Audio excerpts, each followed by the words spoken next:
Shalom, shalom, bien-aimés, que le nom de Jésus soit béni. J'espère que vous allez bien. J'espère que la première partie de ces quelques points sur le mariage vous a fait du bien. Hein. Pardon, je suis allé un peu trop vite. Vous voyez, on m'a fait comprendre que j'ai parlé un peu trop vite. Je vais essayer de ralentir le débit en espérant que le plus important passe, que le message de Dieu passe. Je vais tout de suite prier et rendre grâce à Dieu. Seigneur, merci parce que nous sommes encore là pour te glorifier, nous sommes encore là pour être un canal par lequel tu parles. Seigneur Jésus-Christ, notre renommée n'est pas importante. L'essentiel est que ton message passe, l'essentiel est que quelqu'un soit touché, l'essentiel est que quelqu'un soit impacté par ce qui sera dit. Merci vraiment de nous effacer et de prendre toute la place et de faire du bien à quelqu'un afin que ton nom soit glorifié au nom de Jésus. Amen. Donc on a vu quelques points sur le mariage. J'ai insisté plus sur la femme dans la première partie parce que c'est elle en général qui souffre beaucoup dans le couple. On a une mauvaise compréhension du mariage et même quand on discute avec nos grands-parents dans le temps, on a l'impression que c'est l'homme qui commande, on a l'impression que c'est l'homme qui fait tout, mais quand tu parles bien avec eux, ils vont te dire que toutes les décisions qu'ils ont prises en général, ils en ont parlé avec la femme dans la nuit, ils ont suivi les conseils de la femme. Il ne faut pas négliger le rôle de la femme aux côtés de l'homme. Et je pense qu'une femme qui est aimée, une femme qui est soutenue dans son couple, une femme qui sait quelle est la place, quelle est l'importance qu'elle a aux yeux de son mari, c'est une femme qui peut bouleverser la vie de son mari et impacter l'entourage. Bien aimé, Dieu a pris le temps de faire la femme. Dieu a pris le temps de créer la femme dans le secret. L'homme n'est même pas au courant de comment ça s'est fait. Il a juste vu une femme qui était prête. Et la femme est plus belle, plus gracieuse, est plus accomplie, entre guillemets, que l'homme. Parce qu'elle a quelque chose que l'homme n'a pas. La femme a une intuition plus développée. La femme est plus sensible à l'esprit de Dieu. La femme est plus sensible aux erreurs qu'on peut faire que nous les hommes. Donc, si la femme qui est à tes côtés est malheureuse, c'est ta vie même qui sera malheureuse. Tu penses que tu es heureux. Tu penses que tu fais bien les choses. Tu penses que les choses avancent, mais non. En réalité, tu n'es pas heureux. Simplement parce que la femme qui est à tes côtés n'est pas heureuse. Bien aimé, une femme qui n'est pas heureuse ne peut pas, au lieu de prier pour tes projets, elle va prier pour être heureuse dans son couple. Elle va prier pour que Dieu te touche, pour que Dieu te machin. Et c'est le temps que Dieu va prendre pour te réparer, en guillemets, pour qu'elle soit heureuse. C'est ce temps-là que Dieu ne prendra pas pour faire avancer votre couple. Je ne peux pas, moi, aller prier, jeûner, montrer que je suis l'homme le plus spirituel de la terre si ma femme est malheureuse. Ce n'est juste pas possible. Le fait même de la voir déjà attristée, ça m'inquiète. Et je ne comprends même pas comment on se dit enfant de Dieu et puis on arrive à accepter que nos femmes, que nos maris soient malheureux, soient pas bien, et puis, excusez-moi l'expression, on s'en fout. Il faudrait vraiment que nous prions Dieu pour qu'il nous aide à comprendre ce qu'il a mis à nos côtés. Amen.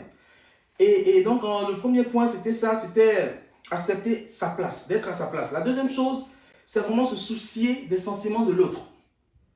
Il faut se soucier des sentiments de son mari, il faut se soucier des sentiments de son épouse, de sa femme. Philippiens 2, 3, 4 nous dit, on comprend en lisant ce passage-là qu'il faut rechercher l'intérêt de l'autre. Je l'ai dit la semaine dernière, qu'il faut tellement aimer sa femme que mettre ses intérêts en priorité devienne notre objectif. Et c'est pareil, il faut tellement aimer son mari que mettre ses intérêts en priorité devienne notre objectif. Il faut rechercher l'intérêt de l'autre. Il faut considérer l'autre comme plus précieux que tout dans notre vie. Bien sûr, après notre relation avec le Seigneur, après Dieu, considérer notre conjoint, notre mari, notre femme comme plus précieux que tout. Être doux et bon envers lui. Être doux, douce et bonne envers lui. Être doux et bon envers elle. Il faudra que quand notre épouse ou notre mari se voit dans nos regards, qu'elle voit quelle est la personne la plus importante de la terre. Et je vais te choquer, comme je l'ai dit la dernière fois, elle vient avant tes enfants. Il vient avant tes enfants. Elle vient avant ton travail. Il vient avant ton travail. Ton travail vient juste après tes enfants. Amen. Et il faudrait vraiment qu'on puisse comprendre ça. Proverbe 12, 18 nous apprend qu'il faut choisir nos paroles avec sagesse quand on parle à l'autre. Quand je parle à ma femme, quand je parle à mon mari, il ne faudrait pas que mon objectif soit de lui faire mal. Il ne faudrait pas que mon objectif soit que mon mari ou ma femme soit triste. Mon objectif soit qu'elle comprenne ou qu'il comprenne ce que je veux dire. Et je prie Dieu pour que Dieu me donne de choisir les paroles, de choisir le moment, le ton qu'il faut pour lui parler, pour qu'il comprenne ce que je vais dire, pour qu'elle comprenne ce que je vais dire. Et si ma femme ou mon mari est aussi importante à mes yeux que je le dis, je dois tout faire pour faire passer ce que je veux lui dire sans qu'elle soit blessée. Si malgré mes efforts, elle est blessée, si malgré mes efforts, il est blessé, je dis, ah chérie, c'est parce que je voulais te faire comprendre. Et puis je lui explique. Ça ne sert à rien de se braquer. Ah, on te parle de toute façon, tu ne comprends rien. Tu ne comprends jamais rien. Je suis obligé de répéter, ah, c'est ta femme, c'est ton mari. Il n'a pas compris, pardon. Assieds-toi et dis. Reformule, redis pour qu'ils puissent comprendre. L'objectif, c'est que vous avanciez ensemble. Et dans le couple, s'il y a un qui est en retard, il ne peut pas avancer. Amen. C'est une équipe. Quand il y a un qui est au sol, il faut l'aider à se relever. Tant qu'il est au sol, il ne sera pas très utile. Et il faut chercher à avancer ensemble. Amen. Il faut prier afin que Dieu nous aide à parler avec bienveillance. J'ai assisté à des scènes, et puis souvent, même depuis enfant, je me dis, ceux-là, ils sont ceux qui s'aiment. La manière dont ils se parlent, on se demande s'ils s'aiment. Ça, je n'ai pas compris. Je ne peux pas parler à ma femme ou à mon mari comme si c'était quelqu'un comme ça, de lambda que je croisais. Souvent même, on parle à la femme ou au mari même comme si c'était des serviteurs, des servants. On est même plus attentionné envers nos salariés, envers nos amis, envers les gens du dehors qu'envers nos femmes et nos maris. Ça, il y a vraiment un problème.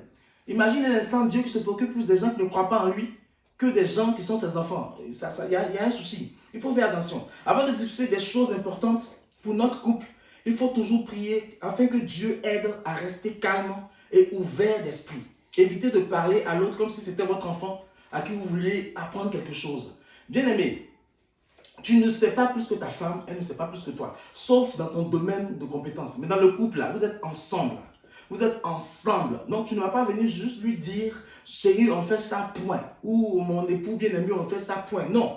Je voudrais qu'on fasse ça. Je voudrais qu'on fasse ça. Vous prenez ça ensemble, vous partez prier. Chacun dit ce qu'il a reçu. On discute pour former ensemble un projet et on avance. Et même dans tout ça, après prière, il faut choisir les bons mots. Il faudrait que quand tu parles à ton mari, quand tu parles à ta femme, tu tiennes compte de ce qu'il va ressentir. Bien aimé, tu connais mieux ton mari que quiconque. Tu connais même mieux ton mari que ses propres parents. Ça veut dire que c'est toi qui sais ce qu'il faut dire pour le blesser, c'est toi qui sais ce qu'il faut dire pour l'attendrir. Donc, prends tout ça en compte quand tu veux lui parler de quelque chose. Amen. Je ne vais pas rentrer dans les détails. Il y a des maris qui sont plus sensibles au lit, il y en a qui sont plus sensibles quand ils viennent de rentrer au travail. Non, tu connais ton mari. Dis à Dieu de te demander, de te donner, de savoir quand lui parler, comment lui parler, pour que les choses puissent avancer. L'objectif, ce n'est pas que vous vous braquez tous les deux. L'objectif, c'est que vous avancez ensemble. Amen. Donc, tenir compte des sentiments de l'autre.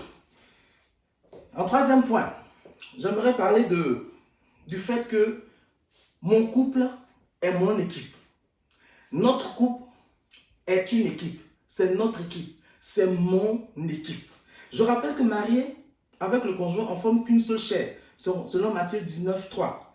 Mais nous restons quand même deux personnes différentes avec nos opinions respectives et nos opinions qui sont aussi différentes. Parfois, elles sont tellement différentes que ça crée un désaccord. Mais il faut apprendre à être unis en pensée et en sentiment avec l'aide de Dieu, comme nous dit Philippiens 2, le verset 2. Être un en sentiment et en pensée. C'est l'objectif aussi dans le couple, parvenir à être un. C'est-à-dire qu'il faudrait que votre objectif soit de tellement travailler ensemble que quand on te dit d'aller signer quelque chose, tu dis ma femme arrive ou mon mari arrive, c'est qu'il dira là, je valide. Parce que tu sais qu'il ne dira rien qui va mettre votre couple en danger. Il faut parvenir à être à ce stade-là. Amen. Donc il faut parvenir à l'unité pour prendre des décisions, selon Proverbe 20, 28. C'est-à-dire que ne décidez rien si vous n'êtes pas d'accord, surtout pour vos projets. Comment je vais dire ça? C'est-à-dire que je ne parle pas des choses urgentes ou administratives où il faut décider. Non. Vos projets que vous voulez mener ensemble pour vous, pour vos enfants, si vous n'êtes pas d'accord, ne décidez rien. Priez Dieu afin qu'il puisse permettre que l'unité et l'accord viennent avant. De toute façon, c'est là où il y a l'accord là. C'est là où Dieu bénit. Quand il n'y a pas d'accord, Dieu ne peut pas bénir. Amen. Il ne faut pas se contenter de donner des informations ou des opinions à son conjoint. Hein? Il faut apprendre à exprimer ses sentiments. C'est pas, ah chérie, aujourd'hui je vais en Chine, après je vais passer à Strasbourg, je vais repartir à Hong Kong, puis je reviens, tu n'as rien à dire. Non, ça ne marche pas comme ça. Chérie, je voudrais aller en Chine, puis passer à Strasbourg, puis revenir par Hong Kong. Elle peut te dire, ah ton chemin il est long, va d'abord à Strasbourg, fais ça, vous discutez ensemble. La femme ou le mari n'est pas quelqu'un qu'on informe juste pour faire quelque chose. C'est quelqu'un avec qui on discute, c'est quelqu'un avec qui on parle avant de décider quelque chose. Personnellement, moi dans mon couple, ma femme sait partout où je vais. Elle sait où je vais. Hein? Depuis fiancé, on a appris à à se tenir même informé sur notre trajet. Quand j'arrive au travail, chérie, je suis arrivé. Quand je pars, chérie, je pars. Dès qu'on a un petit temps, on se fait un coucou. Partout où je vais, elle sait. Ça veut dire qu'il n'y a pas de femme qui m'a dit qu'elle est venue me voir chez moi, alors que ma femme n'était pas là, ma femme n'était pas au courant. Dès qu'on dit, ah, telle soeur arrive ou tel frère arrive, ah, chérie, je reçois tel frère, je reçois telle soeur. Elle est au courant de tout. Ça ne sert à rien de faire, il n'y a pas de jardin secret, il n'y a pas de choses secrètes, non, c'est pas ça. Donc il faut apprendre à faire ça. Je ne peux pas me lever comme ça, personnellement ça ne m'est jamais arrivé, sortir comme ça de chez moi le matin, puis rentrer à 18h, ça que ma femme ne sache où j'étais, ou sortir de chez moi à 18h, bon maintenant c'est le confinement, partir de la maison à 18h, puis revenir à 5h du matin, sans que ma femme ne sache, c'est jamais arrivé, mais jamais, jamais. Et il faut vraiment éviter que cela arrive. Il faudrait mettre vos conjoints dans la confidence. Parce que, mine de rien, même si elle ne le montre pas, même si ton mari ne le montre pas, il s'inquiète. Il a des sentiments et il s'inquiète. Et il faudrait vraiment considérer cela. Amen. Il faut demander l'avis de l'autre, se concerter avec l'autre avant de prendre nos engagements. Bien aimé, nous sommes deux dans le couple, mais une seule chair. S'engager seul dans un projet qui engage le couple, les biens du couple, le bien-être du couple sans en parler à l'autre, peut-être ça peut être un problème. Même si tu as fait le projet, que tu penses que ton projet il a abouti, mais en réalité il n'a pas abouti, parce que le projet n'est abouti qu'à moitié, parce que c'est une moitié de l'équipe qui l'a fait. C'est une moitié de la chair qui l'a faite. Donc il faut vraiment faire attention. Il faut s'engager ensemble dans des projets qu'on a à faire en commun. Je ne peux pas moi me lever, aller acheter un terrain ici en France sans que mon épouse soit au courant. C'est juste pas possible. Je ne peux pas me lever, aller engager des achats sans qu'elle ne soit au courant. Il faut une concertation. Il faut une mise en commun. Il faut prier. Amen. Il faut chaque jour travailler pour le bien du couple, pour le bien de l'autre. Apprendre à se concentrer sur les qualités de son conjoint et l'aider à s'améliorer là où il a des défauts. Amen. Il faut se concentrer sur son conjoint, passer des moments de qualité avec lui, avec elle, profiter de la vie avec lui. Selon Ecclésiaste 9.9, qui dit de jouir de la vie avec la femme qu'on aime. C'est pas jouir de la vie avec ses amis. C'est pas jouir de la vie avec sa maîtresse. C'est pas jouir de la vie avec les autres membres de la famille. C'est jouir de la vie avec la femme qu'on aime. Tu as le droit d'avoir des amis. Tu as le droit de profiter de ta famille. Mais la première personne avec qui tu dois jouir de la vie, c'est ta femme, c'est ton mari. Amen. C'est ça qui est important. Si tes amis, si le reste de ta famille, si tous ceux qui sont dehors passent avant ta femme, avant ton mari, avant tes enfants, c'est qu'il y a un problème. Amen, amen. Si tu profites de la vie avec les gens du dehors, avec les amis, qu'avec ton conjoint, il risque vraiment d'avoir un problème. Amen. Il ne faut pas négliger son conjoint.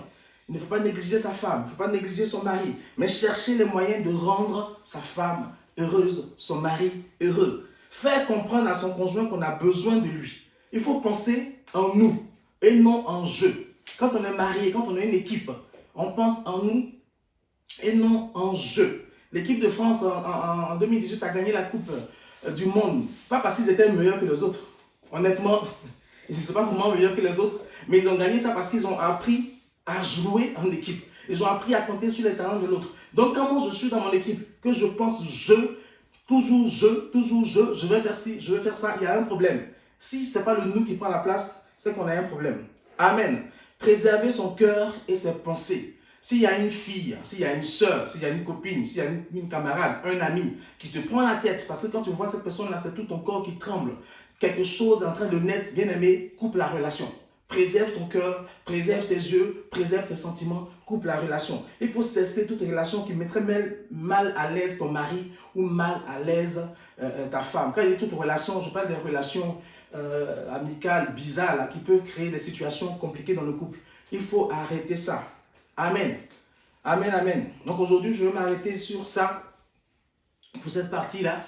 Et j'espère vraiment qu'on a compris ce que je voulais faire passer. Nous sommes une équipe, qu'on est mariés, et il faut tenir compte des sentiments de l'autre. Hein, c'est des choses qu'on sait. J'en ai parlé déjà dans une première série. J'en reparle parce qu'il est important. Que Dieu nous bénisse. Et comme je le dis, si cette vidéo vous a fait du bien, n'hésitez pas à partager, n'hésitez pas à liker. Et si vous avez des questions, si vous avez des préoccupations, même nous interpeller sur un élément, n'hésitez pas. Le numéro de WhatsApp, le mail s'affiche, n'hésitez vraiment pas. Il y aura toujours quelqu'un pour vous répondre.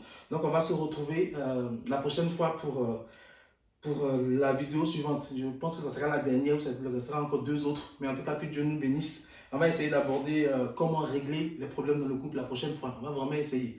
Que Dieu vous bénisse et puis à la prochaine fois. Amen.